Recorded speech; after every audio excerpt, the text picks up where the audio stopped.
Tem gente aqui esperando o resto.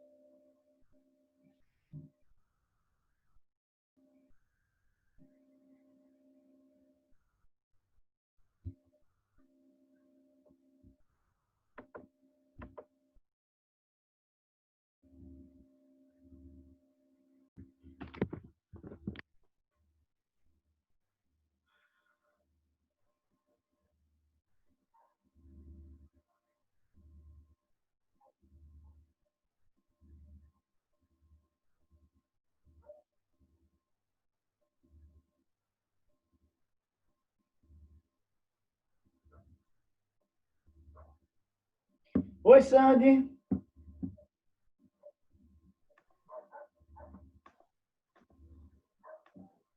Oi. Oi, oi, oi, oi. Boa noite, professor. E aí, tudo bom? Tudo certo.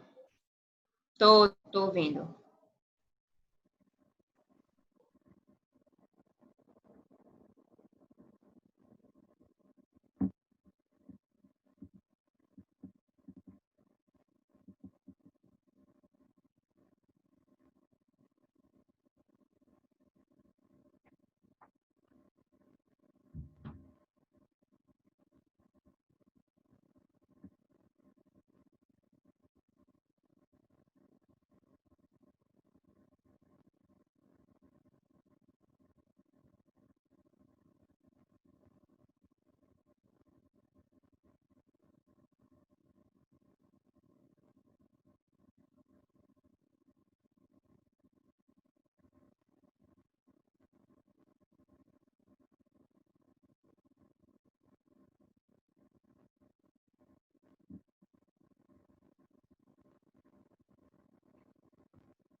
Boa noite.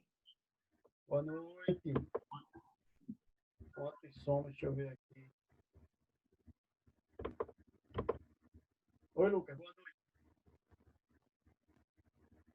Boa.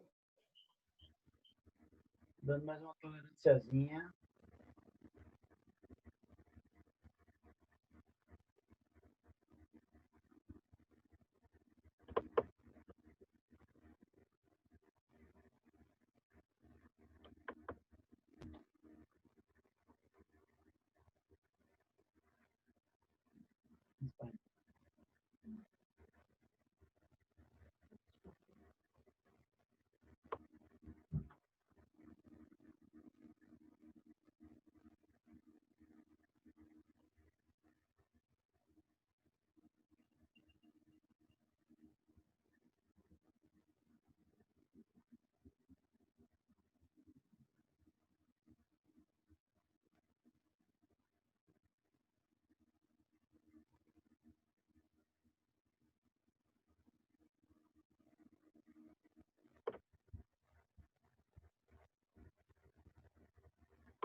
Boa noite, gente.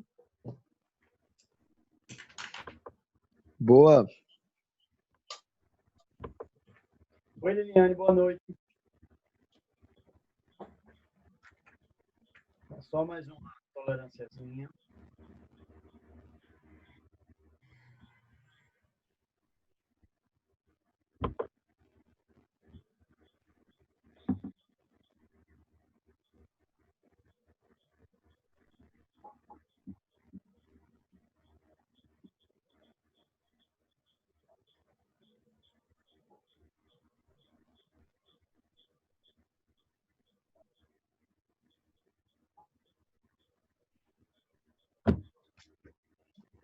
Vamos lá.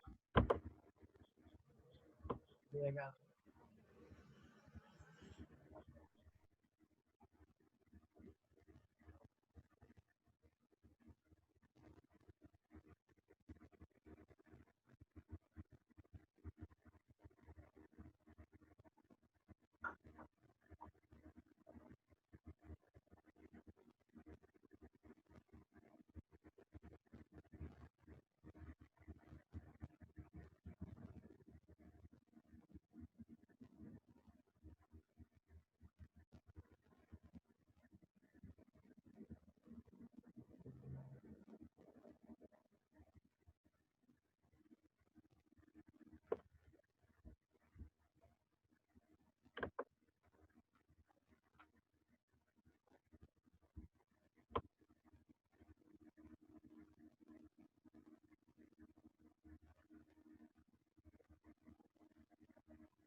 Professor, com licença.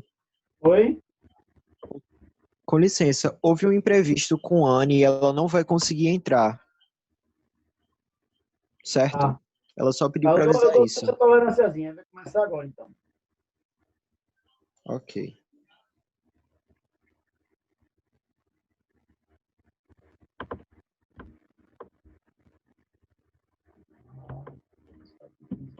Essa.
Bora?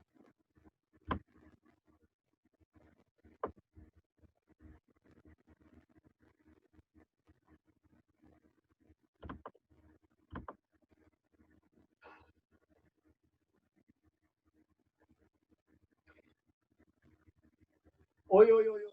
Oi, vamos embora. Começando. Boa noite, pessoal. Como estão? Tudo certo? Tranquilo? Bem, Em na medida casa? do possível. Tranquilo, professor. Tudo tranquilo, professor. Viva. Vamos continuar. Amores, é o seguinte. Hoje a gente vai dar continuidade ao estudo do Poder Executivo, tá? Falando dos crimes de responsabilidade e, obviamente, o impeachment, tá certo? Antes do impeachment, eu queria comentar com vocês o parágrafo único do artigo 84. Por quê? Lembra que eu disse semana passada que eu ia começar por ele, porque pede uma atenção maior, a gente já estava no final da aula, e eu gosto de começar essa aula do impeachment exatamente pelo parágrafo único do artigo 84. Vamos lá para a Constituição. Vamos para o artigo 84. Vamos lá. Um presidente da República poderá delegar as atribuições mencionadas nos incisos 6, 12 e 25, primeira parte, aos ministros de Estado, ao Procurador-Geral da República e ao Advogado-Geral da União, que observarão os limites traçados nas respectivas delegações. Pessoal, olhem para mim. Quando vocês forem fazer prova de qualquer concurso, qualquer um, nível superior, se esse concurso abordar o artigo 84, muito provavelmente ele falará do parágrafo único. Esse parágrafo único é importantíssimo, importantíssimo, porque tem algumas peculiaridades de delegação que a gente tem que estar atento. Prestem atenção, grifem esse artigo, tá? E entendam, beleza? Vamos embora. Ó, vamos primeiro ver o que é o inciso 6º. Inciso 6º. Vamos lá para cima, inciso 6º. O caput diz, artigo 84, compete privativamente ao presidente da República, ou seja, dispor mediante decreto sobre organização e funcionamento da administração federal, quando não implicar aumento de despesas, nem criação ou extinção de órgãos públicos. Pessoal, o que é que essa alínea A quer dizer? Tá? Como a gente viu semana passada. Né? Que o presidente da República pode, mediante decreto, organizar o funcionamento da administração federal quando não implicar aumento de despesa, nem criação ou extinção de órgãos públicos. Ora, pessoal, é tudo muito didático. O exemplo que eu vou dar para vocês, eu cheguei a falar semana passada, por exemplo, é a lei da ABIN. Certo? A ABIN, a Agência Brasileira de Inteligência, foi criada e coube ao presidente, por decreto, organizar o seu funcionamento. A ABIN é um órgão federal, tá? E que o presidente da República, por decreto, organizou tão somente. Ele não criou gasto, né? Nada disso. Isso coube a lei. Entendeu? Então, quando é meramente para organizar órgãos da administração federal, pode o presidente público fazer. Agora, cabe ao presidente delegar, como diz o parágrafo único, tá? Aos ministros do Estado, ao Procurador-Geral da República e ou Advogado-Geral da União. Pessoal, quando é que ele vai poder delegar aos ministros de Estado, ao Procurador-Geral da República e ao Advogado-Geral da União? Quando essa administração incidir, por exemplo, sobre algum ministério, ele pode deliberar. Sobre o Ministério Público Federal, por exemplo, ele pode deliberar ao Procurador-Geral da República. Ou sobre a Advocacia Geral da União, ele pode deliberar ao ministro da AGU. Por quê? Porque ambos representam as estruturas que eu acabei de mencionar e teria legitimidade para fazer. Entendeu? Cada um na sua área. Entenderam isso? Entenderam? Vamos para a linha B agora. A linha B. Extinção de funções ou cargos públicos quando vagos. Extinção de funções ou cargos públicos quando vagos, pessoal. Quando vagos. Ora, ele também poderá deliberar aos ministros de Estado, ao Procurador-Geral da República ou ao Advogado-Geral da União a extinção de cargos públicos quando vagos. Mas deliberar ao ministro do Estado da respectiva pasta. Tem um órgão que pode ser extinto no Ministério da Saúde. Ele não pode deliberar para o Ministro da Economia. Ele tem que liberar para o Ministro da Saúde. Mesma coisa ao MPF. Ele pode deliberar quando esse órgão for ligado ao MPF. Do mesmo jeito, a Advocacia Geral da União, quando esse órgão for ligado à Advocacia Geral da União. E, principalmente, atentem quando vagos. Entenderam? Sem dificuldade. Agora, grifem e prestem atenção. Vamos para o inciso 12.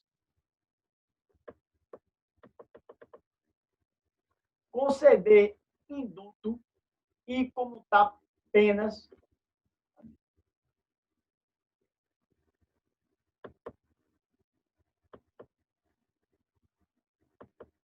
foi mal que saiu aqui, pessoal, desculpa aí. Conceder indultos e comutar penas com audiência, se necessário, dos órgãos instituídos em lei. Pessoal, veja, ele pode deliberar, obviamente, quando se trata de ministro de Estado ao ministro da Justiça, né? O cara não vai deliberar para o Ministério do Meio Ambiente, da Saúde, para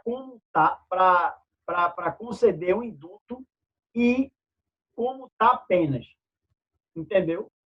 Não vai. Beleza? Isso aí ele vai conceder ao ministro da Justiça, ao, ao ministro da Justiça, ao Procurador-Geral da República ou à AGU. Agora vamos subir lá para o artigo 5º.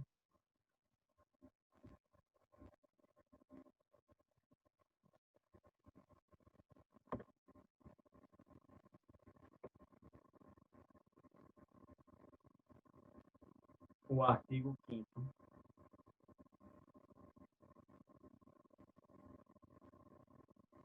Inciso 43.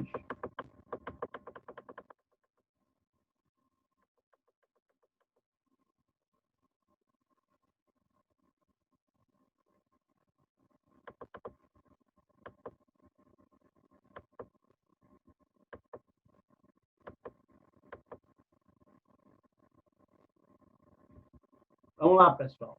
O artigo 43. A lei considerar crimes inafiançáveis e insuscetíveis de graça ou anistia a prática de tortura, tráfico ilícito de entorpecentes e drogas afins, o terrorismo e os definidos como crime hediondo, por ele respondendo os mandantes, os executores e os que podendo evitá-los se omitirem. Tá certo? Então, esses crimes aqui, pessoal, que ele citou, tá certo? Não são alcançados pelo indulto. Não são alcançados pelo indulto, tá certo? Agora, o de baixo, quando fala que constitui crime inafiançável e imprescritível a ação de grupos armados, civis ou militares contra a ordem constitucional e o Estado democrático, tá? Esses crimes são inafiançáveis e imprescritíveis. No entanto, não são insuscetíveis, né, de graça ou indulto, a não ser que seja terrorismo, que fique considerado, tá certo? Mas isso aí a gente tem que ter cuidado com isso aí. Tem que ter cuidado. Agora vamos para o artigo 25. O inciso 25.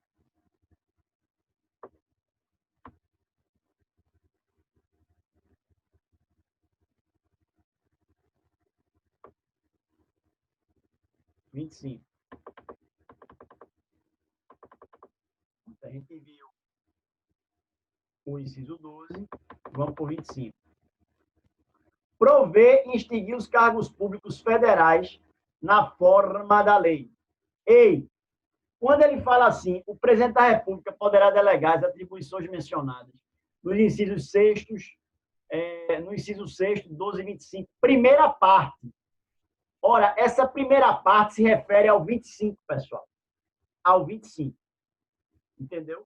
Então, aos ministros de Estado, ao Procurador-Geral da República ou ao Advogado-Geral da União, só caberá o provimento, não a extinção, dentre alguns cargos ligados aos respectivos órgãos e carreiras. O ministro do Estado ele até pode prover determinada cargo público. A Procuradoria-Geral da República pode prover. A Advocacia-Geral da União pode prover, mas não pode extinguir. Extinguir só quem pode é o presidente da República. Prover e extinguir. Entenderam? Grifa essa primeira parte, faz uma bola, liga. Oi? Oi? Grifa, liga ao inciso 25. Beleza? Tudo certo? Tranquilo? Bom, dito isto, Professor, com licença.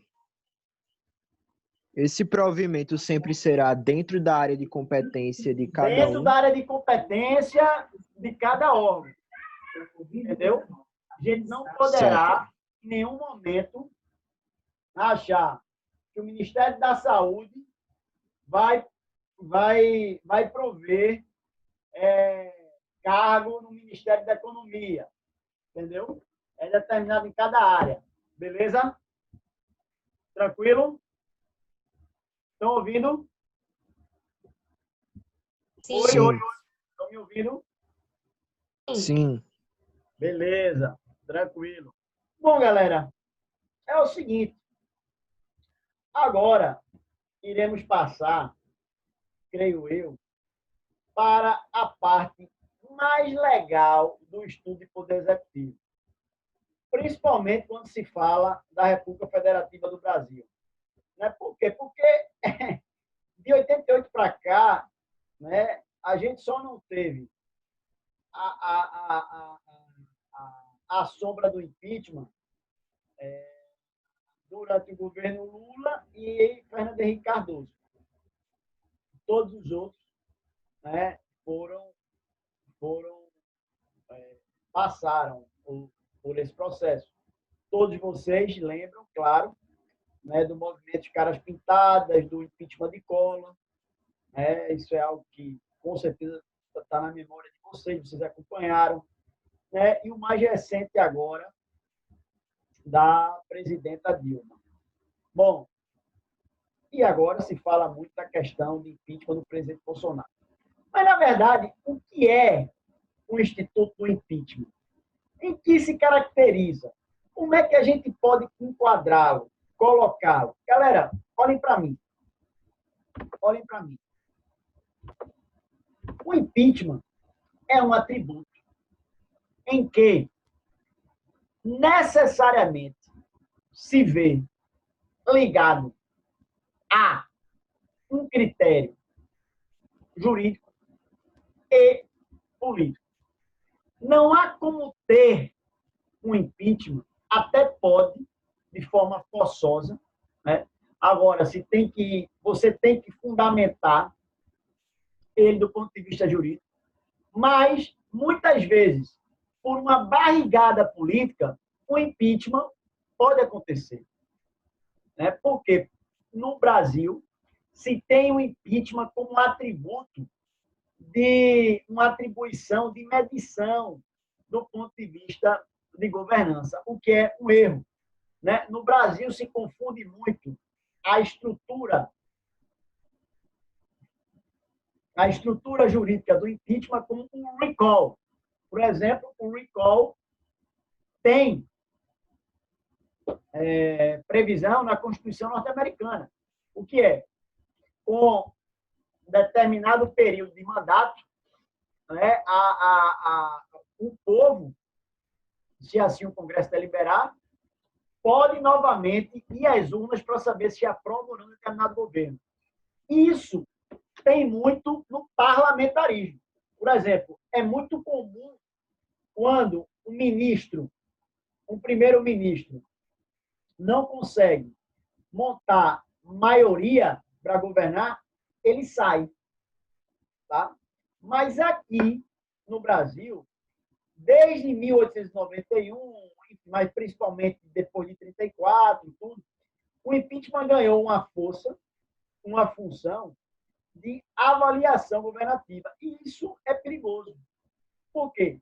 Primeiro que você descaracteriza o atributo do impeachment. Segundo, que se tem uma prostituição do próprio Instituto que pode atingir em cheio o próprio Estado Democrático de Direito. Não é? Isso está visto, está tido, principalmente pela estrutura hoje no Brasil do presidencialismo de coalizão. Não é? Hoje, percebemos que no Brasil temos esse instituto, tá? do presidencialismo de colisão, oi Bianca, em que, muitas vezes, o executivo, para montar maioria, né, se utiliza do poder da caneta, né, da troca de cargo, tudo isso, desde o governo Fernando Henrique.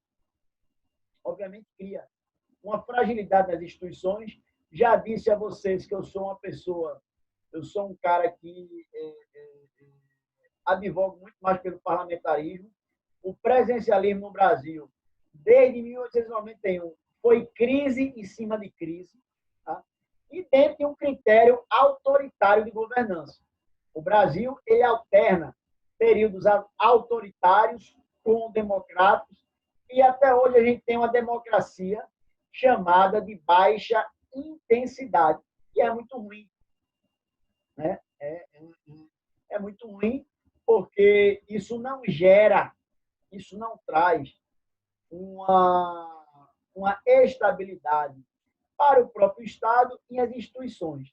Agora, dentro desse critério do impeachment, por que a gente necessita tanto do viés político quanto jurídico? Porque, pessoal, o impeachment, para ser deliberado, ele passa pelo Congresso Nacional, é julgado pelo Senado.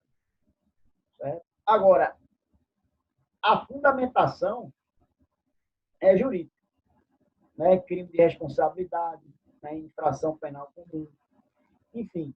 Então, essas estruturas e essas atribuições, né, são muito importantes. A gente precisa ter uma maturidade maior para analisar, entender os efeitos de como tudo isso é utilizado, colocado, e pode dinamitar e implodir a estrutura democrática brasileira. Por exemplo, hoje se fala muito da questão do impeachment do presidente Bolsonaro. Eu, até mais ou menos um mês atrás, fiz uma live com a professora Karina Gouveia, da Universidade Federal, que eu não via até então uma tipificação de crime de responsabilidade do presidente da República. Hoje eu vejo. Hoje eu vejo o crime de responsabilidade do presidente da República. Agora, acho que politicamente, acho difícil se viabilizar um impeachment, porque eu nunca vi um presidente ser impeachado com 30%. Certo? E ele fez um movimento agora para o centro, chamado Centrão, que mesmo o MDB não entrando, conseguiu alguma adesão ali ou acolá, mas o fato é que ele tem 30%. Eu nunca vi na jurisprudência que, apesar desses 30 anos só de Constituição de 88, já passamos por 2 processos, né, de impeachment, por naturezas diferentes. A questão de Collor foi a crime, locupletação, patrimônio público. Dilma, a presidenta Dilma foi acusada da famosa pedalada fiscal, e pós-impeachment, o Tribunal de Contas não conseguiu comprovar, né, o uso da pedalada, e tem uma frase do então deputado Heráclito Forte, do Piauí, que foi emblemática, que ele disse que o impeachment da presidenta foi um golpe, porém um golpe justo. Eu achei isso aí extremamente emblemático. Né? E todas essas situações precisam de um critério e de uma análise em que se afaste, tente se blindar as concepções e as críticas e as paixões. Né? Quando você exige uma fundamentação jurídica, já é para se evitar que se faça do impeachment uma politização em excesso. Porque se tão somente o critério político fosse necessário, né, poderia, como eu falei, se avacalhar em muito o critério do impeachment. Tá? Entretanto, no Brasil, vivemos já essas situações e estamos vivendo hoje, novamente. A gente vai estudar agora o artigo 85, o artigo 86 e a lei de responsabilidade. Né? Vai dar uma lida na lei de responsabilidade do impeachment e vai discutir um pouco essa situação. Beleza? Vamos lá.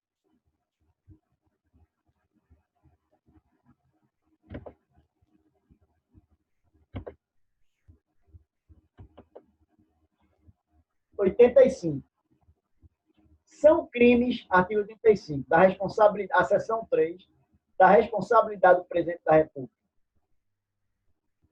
Artigo 85. São crimes de responsabilidade os atos do presidente da República que atentem contra a Constituição Federal e especialmente contra, inciso 1, a existência da União. Inciso 2, o livre exercício do poder legislativo, do poder judiciário, do Ministério Público e dos poderes constituídos das unidades da Federação. Inciso 3, o exercício dos direitos políticos, individuais e sociais. Inciso 4, a segurança interna do país. Inciso 5, a probidade na administração. Inciso 6, a lei orçamentária. Inciso 7, os crimes, esses crimes, o cumprimento das leis e das decisões judiciais. Parágrafo único. Esses crimes serão definidos em lei especial que estabelecerá as normas de processo e julgamento. Vamos lá. Vamos dar uma olhadinha agora, pessoal, na lei do impeachment. Vamos lá. O artigo 86 a gente vai tratar do processo. Abram aí, por favor, a lei 1079 de 1950.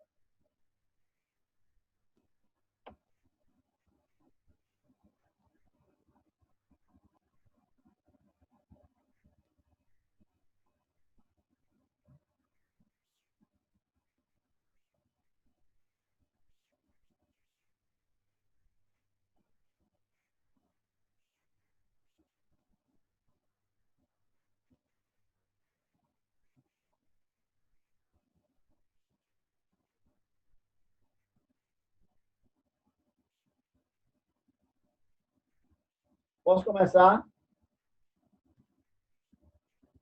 Sim. Vamos lá. Artigo 1º. São crimes de responsabilidade os que esta lei especifica. Artigo 2º. Os crimes definidos nesta lei, ainda quando simplesmente tentados, são passíveis da pena de perda do cargo, com inabilitação até 5 anos para o exercício de qualquer função pública imposta pelo Senado Federal nos processos contra o presidente da República ou ministro do Estado, contra os ministros do Supremo Tribunal Federal ou contra o Procurador-Geral da República. Artigo 3º. A imposição da pena referida no artigo anterior não exclui o processo e julgamento do acusado por crime comum na justiça ordinária nos termos da lei do processo penal. Agora, o que interessa a gente é a partir do artigo 4º. Artigo 4º. São crimes de responsabilidade os atos do presidente da República que atentarem contra a Constituição Federal, especialmente contra, inciso 1, a existência da União. Ou seja, vocês viram que a Constituição de 88 recepcionou o artigo 4º. Inciso 2º, o livre exercício do poder legislativo, do poder judiciário e dos poderes constitucionais dos Estados. Inciso 3º, o exercício dos direitos políticos, individuais e sociais. Inciso 4º, a segurança interna do país. Inciso 5º, a probidade da administração. Inciso 6º, a lei orçamentária. Inciso 7º, a guarda e o legal emprego dos dinheiros públicos. 7º, o cumprimento das decisões judiciais. Tá? Agora a gente vai tipificar cada situação dessa, cada situação dos crimes contra a existência da União. Artigo 5º. São crimes de responsabilidade contra a existência da União. Entreter, direta ou indiretamente, inteligência com o governo estrangeiro, provocando fazer guerra ou cometer hostilidade contra a República, prometer-lhe assistência ou favor, ou dar-lhe qualquer auxílio nos preparativos ou planos de guerra contra a República. Inciso 2. Tentar diretamente e por fatos submeter a União ou algum dos estados ou territórios da domínio estrangeiro, ou dela separar qualquer estado ou porção do território nacional. 3. Cometer ato de hostilidade contra a nação estrangeira, expondo a República ao perigo de guerra ou comprometendo-lhe a neutralidade. Pronto, aqui já é um que se avaliou muito, algumas declarações que depois o próprio presidente Bolsonaro se retratou com quem, pessoal? Com a China, com a questão desse Covid, criou uma grave crise diplomática, né? O filho ainda piorou e se trouxe até esse artigo, beleza? Então, esse artigo aqui, esse artigo 5º, inciso 3º, né, já foi, inclusive, suscitado agora. Por isso que eu estou comentando. Os outros eu vou passar, porque senão a gente vai perder tempo e depois é só ler. Tá certo? No artigo 6º, são crimes de responsabilidade contra o livre exercício dos poderes legislativo e judiciário e dos poderes constitucionais do Estado. Inciso 1. Tentar dissolver o Congresso Nacional, impedir a reunião ou tentar impedir, por qualquer modo, o funcionamento de qualquer de suas câmaras. 2. Usar da violência ou ameaça contra algum representante da nação para afastá-lo da Câmara a que pertença ou para coagi-lo de modo a exercer o seu mandato, bem como conseguir ou tentar conseguir o mesmo objetivo mediante suborno ou outras formas de corrupção. Inciso 3º. Violar as imunidades asseguradas aos membros do Congresso Nacional, das Assembleias Legislativas do Estado, das Câmaras dos Vereadores, do Distrito Federal e das Câmaras Municipais. 4.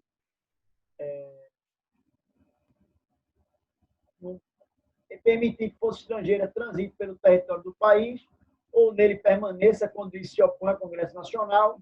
5º. Opor-se diretamente por fatos ao livre exercício do Poder Judiciário ou obstar por meios violentos aos efeitos dos seus atos, mandados ou sentenças. E usar da violência ou ameaça para constranger juiz ou jurado a proferir ou deixar de proferir despacho, sentença ou voto, ou a fazer ou deixar de fazer ato de seu ofício. Praticar ato contra os poderes estaduais ou municipais é o definido como crime neste artigo. E 8º, intervir em negócios peculiares aos estados, aos municípios, com desobediência às normas constitucionais. Isso aqui, pessoal, é a questão da intervenção. Tá certo?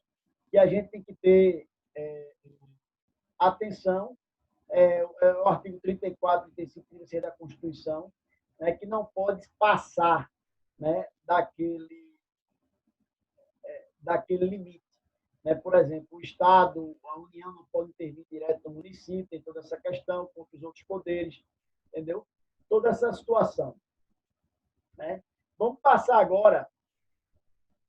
Tem um artigo 7º, tem um artigo 8º, o artigo 8º, tá?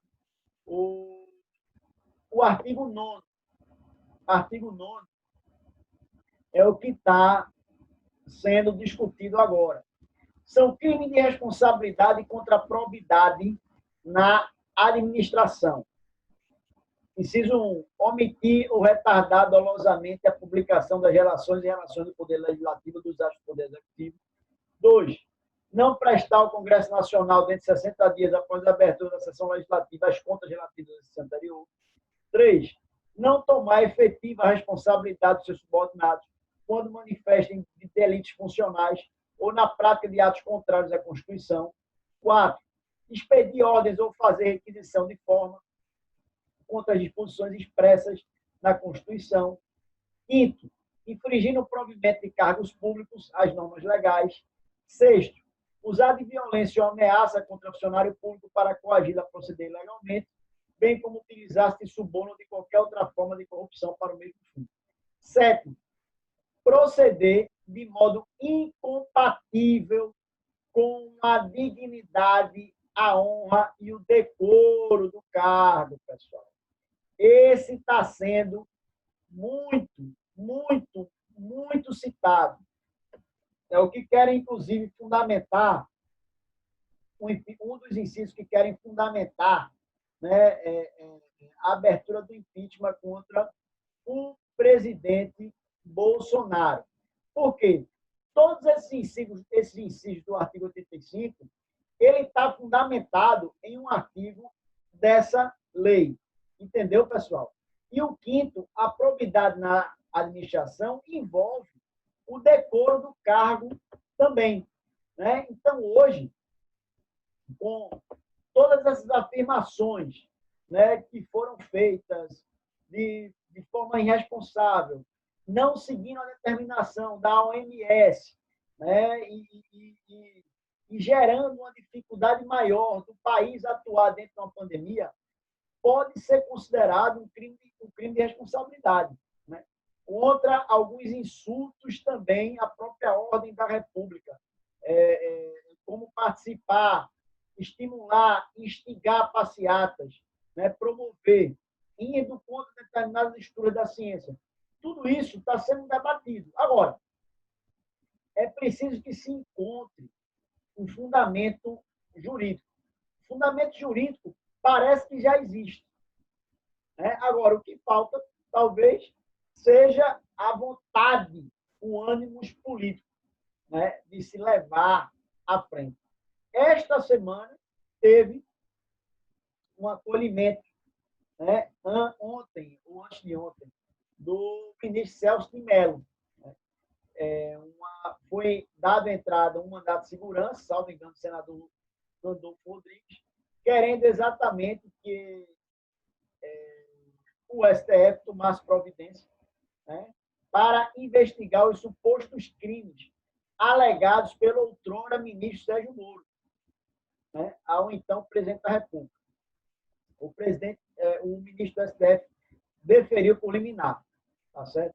Se já não bastasse tudo o que a gente vem passando e atravessando, com a questão, você vê que Manaus hoje está na iminência de faltar até caixão, temos que enfrentar uma crise política e abertura do impeachment. Eu temo muito, porque o impeachment é um processo extremamente desgastante.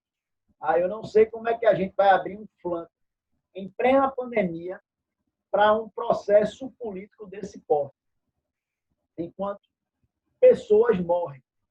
Né? Tem pergunta aqui, deixa eu ver aqui.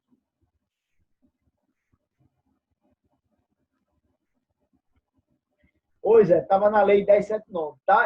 Só para vocês lerem um pouco ali, enfim, é o artigo 85, mas tipificado cada crimezinho, tá? Que dá a ideia. Mas é importante que vocês saibam, né? É importante saibam manusear essa lei 1079. Mas tem um critério, um zelo muito grande pelo atributo e pelo instituto do impeachment. Tá?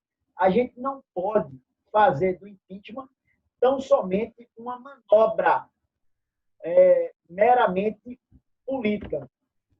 Temos que ter um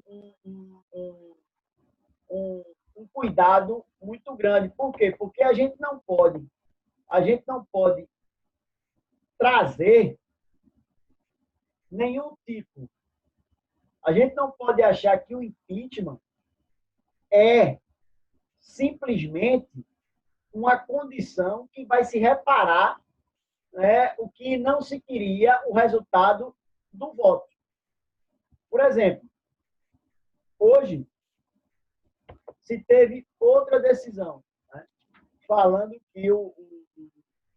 do presidente Bolsonaro, da questão da nomeação do diretor-geral da Polícia Federal, do Ministério da Justiça, e perguntaram a minha opinião.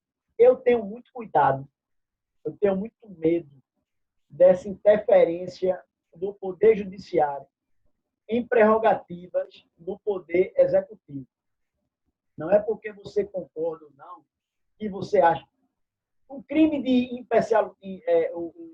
impessoalidade ou o próprio desvio de finalidade, o desvio de finalidade, por exemplo, aí não está. O desvio de finalidade é um atributo colocado que foi utilizado contra a nomeação do presidente Lula pela presidenta Dilma para Lula ser o ministro da Casa Civil. Gilmar Mendes acatou à época uma decisão alegando que essa nomeação de Lula tinha um efeito para que ele não respondesse o crime até então que estava respondendo pela Operação Lava Jato. Foi nomeado para ganhar prerrogativa de foro. Assim, Gilmar Mendes entendeu a época. Agora, Alexandre de Moraes concedeu liminar, alegando que a nomeação não atendia o requisito de crime de impessoalidade, por caracterizar uma amizade íntima e todos os outros atributos, etc. Eu tenho muito receio, se ficar isso muito bem comprovado, tudo bem. Muito embora o judiciário cada vez mais tem se colocado de uma maneira extremamente ativista em pautas e prerrogativas do executivo. E isso cria um grande desajuste no check and balance. O Brasil vive um check and balance às avessas. E isso deixa sequelas, porque, veja, a gente não pode modular as interpretações como se a Constituição fosse uma biruta de aeroporto. Está ventando para onde? Não, a Constituição diz assim. Amanhã o vento muda, a Constituição diz de outro jeito. Quer dizer, precisa ter cuidado, precisa ter responsabilidade. Hoje mesmo, me perguntaram pela manhã, ligaram para mim para perguntar, um repórter, e eu disse, olha, eu sinceramente não vejo até agora o crime de impessoalidade. Eu tenho que ler a decisão toda, o que ele alegou, tudo. Que isso existe. Mas tem que ter cuidado para não trazer concepções e questões suas para fazer uma rinha política. Adequar a estrutura jurídica para tão somente obter dividendos políticos. Quem sofre muito são as instituições, a própria estrutura democrática. O impeachment não pode ser um remédio para corrigir votos.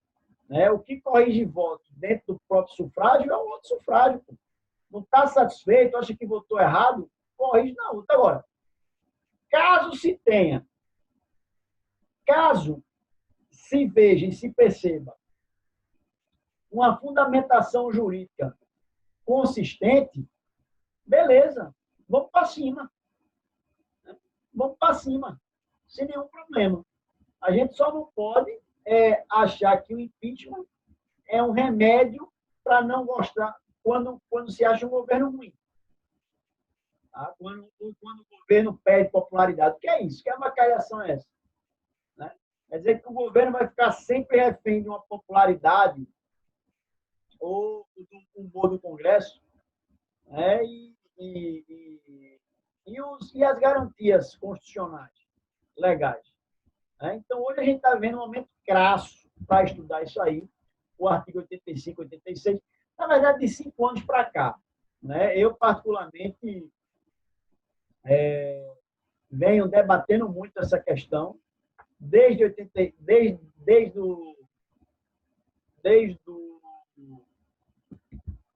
impeachment desde o impeachment da presidenta Dilma, tá? Que eu não vi. Pessoal, espera aí, rapidinho. Espera aí, rapidinho. Só um minutinho. Meu computador está...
Oi.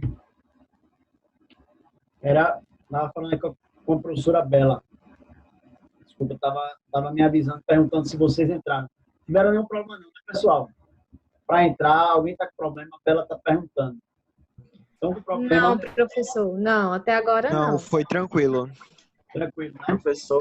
Professor, boa noite. É Vindex. Eu estou aqui com Liliane, viu? Vendo por aqui. Bom, tranquilo. Tudo bem? Abraço. Abraço. Deixa eu falar com ela aqui, pessoal. Tô adorando a aula de hoje, viu? Como é? Tô adorando a aula de hoje. Obrigado, isso é para vocês. Pessoal, deixa eu falar com Bela aqui, que ela está perguntando, eu vou passar o feedback para ela, tá? Certo. Ninguém teve problema não, né? Hoje não.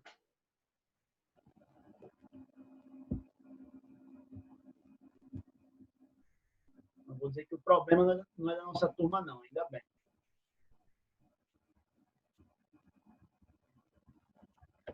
Eu acho que tem alguma turma com problema aí. Mas, bom, ainda bem que não é a nossa, não é não? Ontem, como a gente é desperiorizado, tivemos problema com a turma de ontem. Realmente não tava... De ontem não, da segunda. Não tava entrando. A gente teve que entrar com o login e senha da professora para ter acesso à sala. Veja, então, o impeachment, esse requisito, né, de admissibilidade política da Câmara, quando fala que é jurídico ou político, veja, se o impeachment tivesse uma característica só política, ele ficaria fundamentado pela admissão. Mas se ele gera uma penalidade e ele gera uma punibilidade, ele tem um efeito jurídico. E é isso que a gente vai ver agora no artigo 86. Vamos embora. Artigo 86. Pessoal, e veja, o impeachment, ele pode ser também colocado contra ministro do Supremo Tribunal Federal, advogado-geral da União, tá certo? Procurador-geral da República também pode sofrer um impeachment. Claro que tem uma maior reverberação no presidente da República, tá? Mas esses cargos podem sofrer também. Beleza? Vamos lá. Artigo 86. Admitida a acusação contra o presidente da República por 2/3 da Câmara, será ele submetido a julgamento perante o Supremo Tribunal Federal nas infrações penais comuns ou perante o Senado Federal nos crimes de responsabilidade. Pessoal, se a infração penal for comum, tá? Ele será julgado no Supremo Tribunal Federal. Se for de responsabilidade, como foi a presidenta Dilma, que a presidenta Dilma foi tipificada aqui, ó, artigo 85, inciso 6º, lei orçamentária. Collor foi tipificado aqui no artigo 5º, probidade na administração. É o mesmo que estão querendo incidir agora em Bolsonaro. Veja, se for crime de responsabilidade, o julgamento vai ser pontuado e vai ser pautado no Senado Federal. No Senado Federal. Tá certo? E a época admitida essa acusação por 2/3 da Câmara dos Deputados, o presidente ficará suspenso das suas funções, tá? Por até 180 dias, tá? 180 dias. Vamos ver, parágrafo 1º. O presidente ficará suspenso de suas funções, inciso 1, nas infrações penais comuns, se recebida a denúncia ou queixa-crime pelo Supremo Tribunal Federal e nos crimes de responsabilidade após a instauração do processo pelo Senado Federal. Então, pessoal, é o seguinte, como é que acontece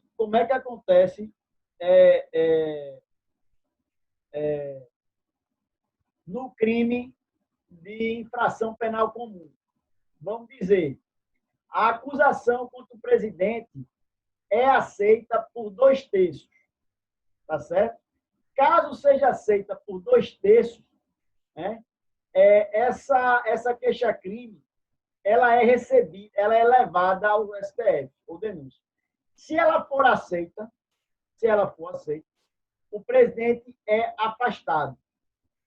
E nos crimes de responsabilidade, após a instauração do processo, pelo Senado Federal, existiu aquele julgamento da presidenta Dilma. A Câmara aceitou, o Senado abre a investigação, Dilma ficou afastada, lembra? Foi afastada de... Eu acho que ficou afastada de abril, não foi? Ou maio, até o final do julgamento, que foi em agosto. Entendeu? Ela ainda tem seus direitos políticos garantidos, ela ainda fica como chefe de Estado, mas não está mais como chefe de governo. Entenderam, galera? Beleza?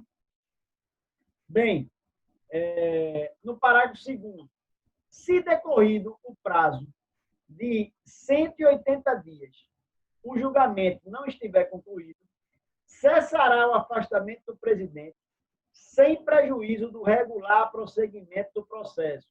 Pessoal, esse parágrafo 2º, ele quer garantir o quê? Ele quer garantir a razoabilidade, não é verdade? Ora, ele não quer, em hipótese alguma, que o presidente da República fique refém dos caprichos, por exemplo, do Senado Federal. Ora, se a investigação não respeitar o período de 180 dias, ele volta ao seu cargo e o processo continua. Tá certo? Parágrafo 3º. Parágrafo 3º. Enquanto não sobrevier sentença condenatória nas infrações penais comuns, o presidente da República não estará sujeito à prisão. Olha, a gente sabe que o presidente da República, pessoal, não estou falando de crime de responsabilidade, não, tá? Eu estou falando de crime comum. É afastado qualquer tipo de prisão antes da sentença condenatória. Tá? Ele não pode sofrer qualquer prisão antes da sentença condenatória. Parágrafo 4º. O presidente da República, na vigência de seu mandato, não pode ser responsabilizado por atos estranhos ao exercício de suas funções, pessoal. O que é que isso quer dizer? Que, por exemplo, o presidente, em hipótese alguma, pode ser colocado ou pode responder por qualquer que seja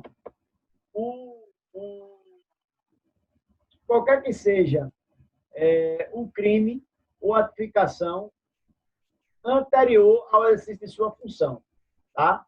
Esse tipo de expediente para aceitação do crime comum, por exemplo, que seria aí da infração comum, tem que ser durante o mandato. Entenderam, pessoal? Entenderam? Firmes? Vamos dar uma olhadinha aqui na Lei 1079.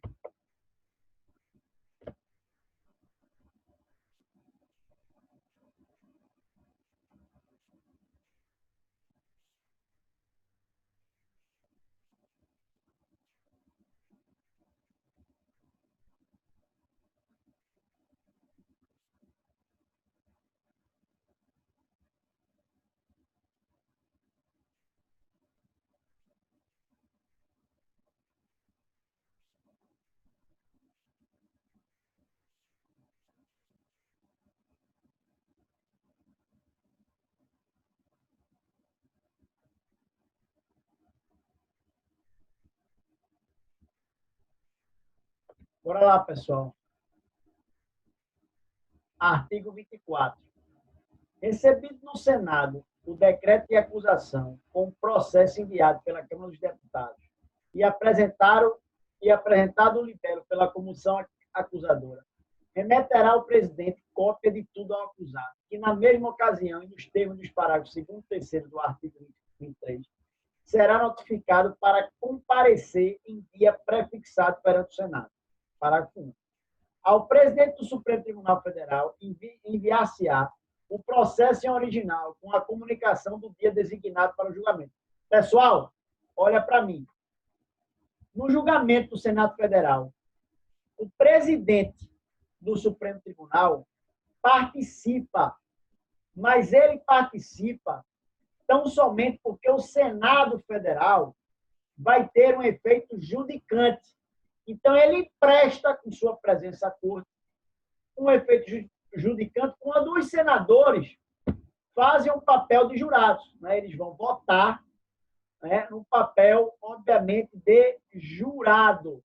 Tá certo? O presidente do Supremo Tribunal Federal apenas irá pronunciar o resultado, como a gente vai ler aqui. Tá certo? Artigo 25. O acusado comparecerá por si ou pelos seus advogados, podendo ainda oferecer novos meios de prova. Artigo 26. No caso de revelia, marcará o presidente novo dia para o julgamento e nomeará para a defesa do acusado um advogado, a quem se facultará o exame de todas as peças de acusação. Seria o caso de, por exemplo, o presidente lá, que não é o caso, chegar sem o advogado. Né? Mas, particularmente, isso não existe porque ele vai ter lá a presença do AGU. Artigo 25. 27. No dia aprazado para o julgamento, presentes o acusado, seus advogados ou o defensor nomeado à sua revelia e a comissão acusadora, o presidente do Supremo Tribunal Federal, abrindo a sessão, mandará ter o processo preparatório, o libere os artigos de defesa, em seguida inquirirá as testemunhas que deverão depor publicamente e fora da presença uma das outras. 28. Qualquer membro da comissão acusadora ou do Senado, e bem assim o acusado, os seus advogados, poderão requerer que se façam às testemunhas perguntas que julgarem necessárias. Pessoal, a Bela está falando comigo aqui, só um minutinho, tá? Deixa eu ver o que é, deixa eu ajudar, que ela deve estar aperreada. Vocês esperam só um pouquinho. À vontade, professor.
Tem alguém aperreado aí, mas não sou eu, não.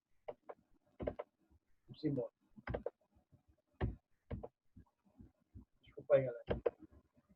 Vamos lá. Estava aqui no artigo 27, né?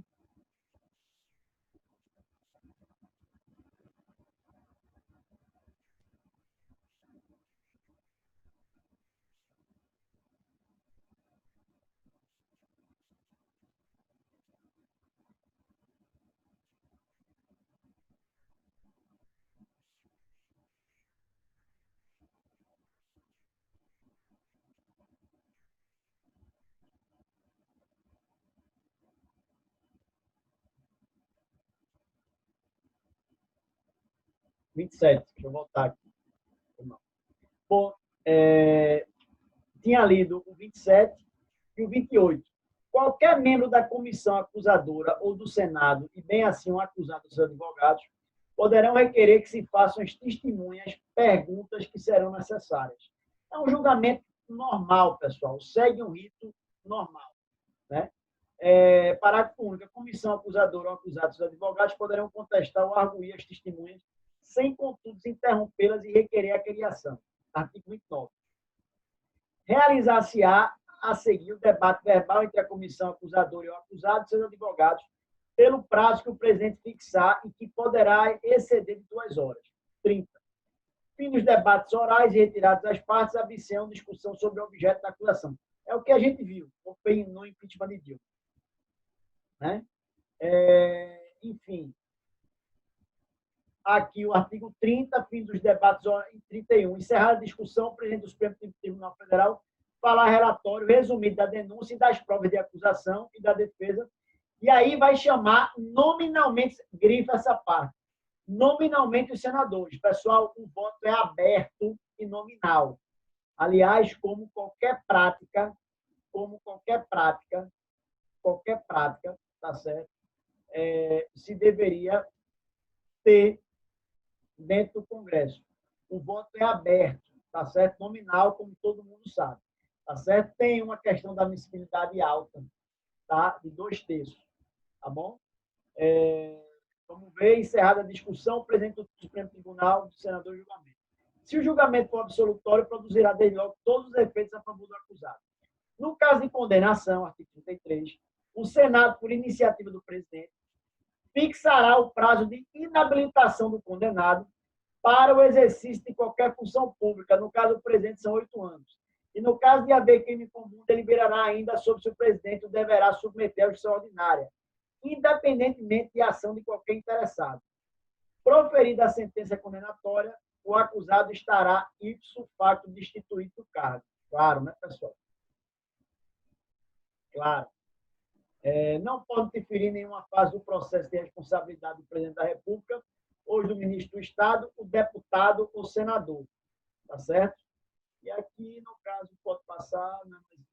Deixa eu ver aqui se tem mais alguma coisa mais que não é importante, o processo de julgamento.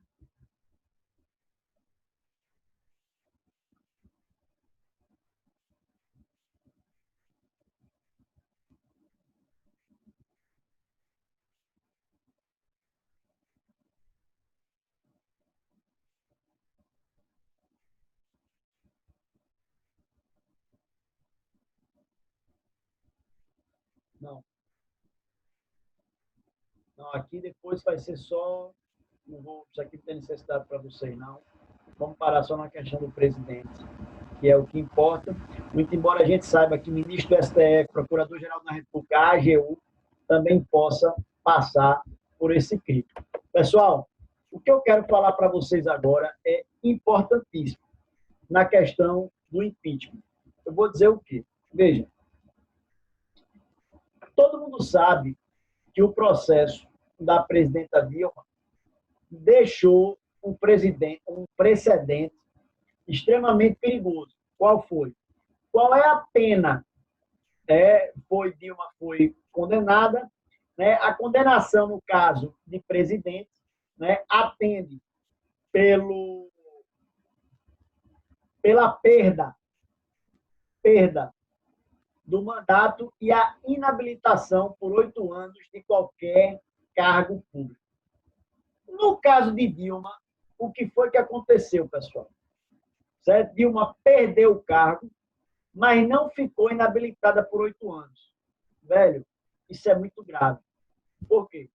Porque não pode existir uma tipificação de crime em que se module, em que se tenha determinado aquela tipificação. Ora, houve o quê? Como não se tinha uma certeza do crime de responsabilidade, foi um processo extremamente questionado por juristas de todo o mundo.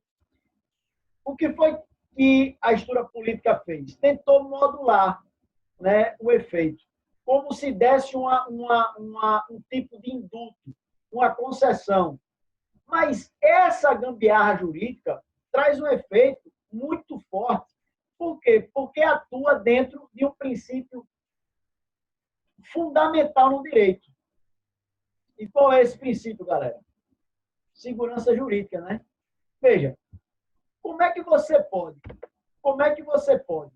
certo, falar em segurança jurídica se temos uma tipificação penal clara para esses crimes de responsabilidade e se abre mão, não se coloca o que era para ser determinado, né? E você faz uma jurisprudência o quê?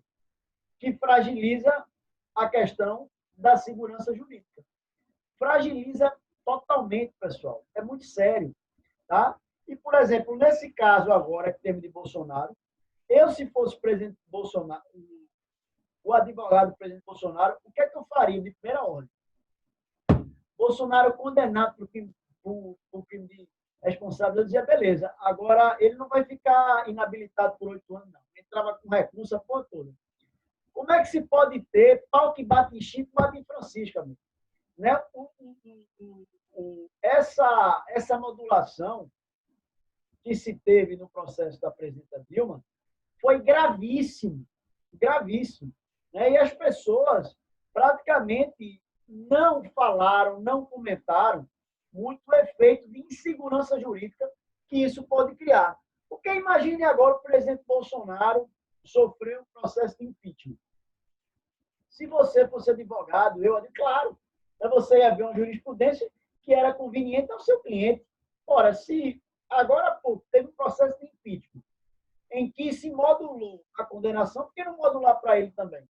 Veja que perigo, né? Se tem essa questão. Então, eu particularmente acho que cada vez mais, né, se demonstra o oportunismo dentro do uso do impeachment, né? Quando, por exemplo, você tem o que é que ficou, para mim, o que é que ficou definido na questão da presidenta Dilma? Se tinha uma vontade política, mas não se tinha uma fundamentação jurídica segura. Não é verdade? Não se tinha. Tanto é que essa fundamentação jurídica, né, foi extremamente debatida e, por uma mera conveniência, se modulou algo que não cabia, que é pena, bicho. A pena está lá tipificada. Como é que você vai modular? Se houve a condenação, se houve a condenação, não se admite que não se use, que não se atribua aquela pena determinada. É muito sério. Quer dizer, eu, quanto constitucionalista, quanto estudante de direito, fico extremamente preocupado, né? E foi um dos fatores que me fez pensar muito, continuar por um período do ensino de direito constitucional, porque a gente não pode atrelar o estudo de direito constitucional a conveniências políticas, a interpretação constitucional, como se a Constituição fosse um gibi. Ora, se você não tem uma fundamentação jurídica segura, que você não admita o impeachment. Agora, se admite o impeachment, diz que é pelo pai, pela mãe, pelo filho, pela sogra, pelo como foi aquela votação pífia e ridícula.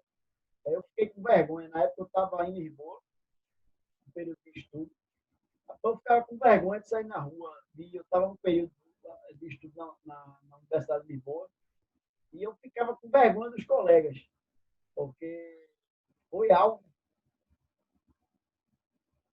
em que ninguém trouxe, né, nenhum tipo de fato, a não ser uma vontade política enrolada numa bandeira. Quer dizer, diz muito a importância que a gente tem que dar ao Congresso, ao voto, ao sufrágio, para não fortalecer irresponsáveis de fazer uso de um instrumento jurídico para conseguir dividendos políticos, né? E o impeachment é algo que a gente tem que ter esse cuidado, tem que ter esse critério, porque agora há pouco, a gente viu uma modulação extremamente nociva, né? Por exemplo, se condenou uma presidenta, perdeu o cargo, mas não inabilitou por 8 anos, ela concorreu até a Senado por Minas Gerais. Então, a gente tem que ter um senso crítico, gostando ou não, a gente não pode se utilizar de uma manobra, né, jurídica para se atingir fins políticos. Tá certo? A gente tem que ter isso muito claro. Por exemplo, a própria lei aqui, né, a Lei 1079, né, ela deixa claro a parte de julgamento, de acusação, né, tudo que tem que ser colocado, tudo que tem que ser feito, certo? E, obviamente, se tem aqui no artigo 33, no caso de condenação, o Senado, por iniciativa do presidente, fixará o prazo de inabilitação do condenado para o exercício de qualquer função pública, e no caso de haver crime comum, deliberará ainda sobre se o presidente o deverá submeter a funcionário. Cara, ele não deu aqui a possibilidade de não fixar o prazo de inabilitação. Né? Para mim, ele não deu, em nenhum momento, porque dizem, não, o Senado, por exemplo, pelo presidente, fixará o prazo de inabilitação. A inabilitação já é a pena.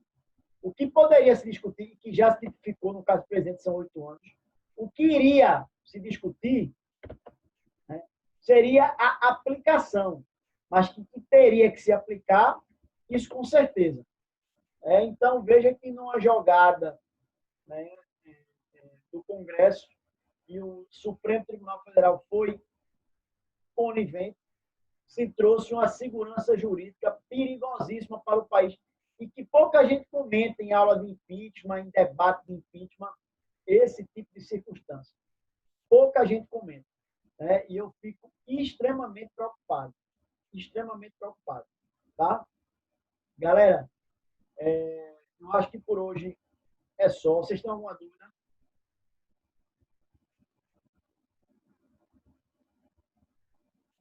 Não, tranquilo, professor. Bom, a gente viu essa parte hoje de impeachment, vimos direitinho, lemos o artigo, fomos na lei, demos exemplo, tá? Aula corrida. Na próxima aula, a gente vai avançar, né, com o ministro de Estado, vai dar uma olhada, vai mais adiante, tá certo? E